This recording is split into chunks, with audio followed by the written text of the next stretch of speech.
থিয়েটারের মানুষজন, আর যেহেতু ইয়াং ছেলেগুলো নেই, তার ফলে অন্যান্য যে বিষয়গুলো করতে হয় সেই বিষয়গুলো করাটা আমার পক্ষে খুব ঝামেলা। আমারও অনেক বয়স হয়ে গেছে, সুতরাং সেই কাজগুলো করতে একটু অসুবিধা হয়। কিন্তু থিয়েটারটা করি, খুব সিরিয়াসলি আমরা কাজগুলো করি। আমার একটা খুব প্রিয় ছেলে সমানন্দ এখানে বসে আছে, যে একেবারে থিয়েটারের মানুষ আর কি। তো আমরা সবসময় চাই যে থিয়েটারটা হোক। আর কিছুক্ষণ ওনার সঙ্গে কথা হচ্ছিল, উনিও বলছিলেন যে হালি শহরের জায়গা আছে। আমার কথাটা শুনে খুব ভালো লেগেছে যে আমি চাই যে ছেলেগুলো যাতে থিয়েটারের মধ্যে আসে, আমার এটাই হচ্ছে দায়িত্ব আর কি।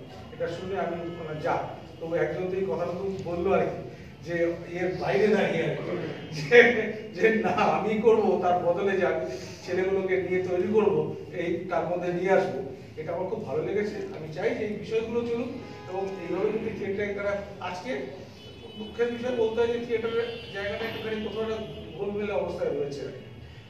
হচ্ছে বটে, হচ্ছে না বলবো না, প্রচুর ভালো ভালো কাজ হচ্ছে, জেলার থেকে বেশ কিছু ভালো কাজ হচ্ছে এবং সিরিয়াস কাজকর্ম হচ্ছে, কিন্তু কলকাতার জায়গাটা একটুখানি গন্ডগোল অবস্থা হয়ে আছে আর কি। যাই হোক, কিন্তু তার মধ্যে থেকে ওকে চালিয়ে যেতে হবে, এইটুকু বলে আজকে শেষ করি। বাকিরা করুক, কেন নাহলে ঝামেলার মধ্যে আছি আমি আজকে।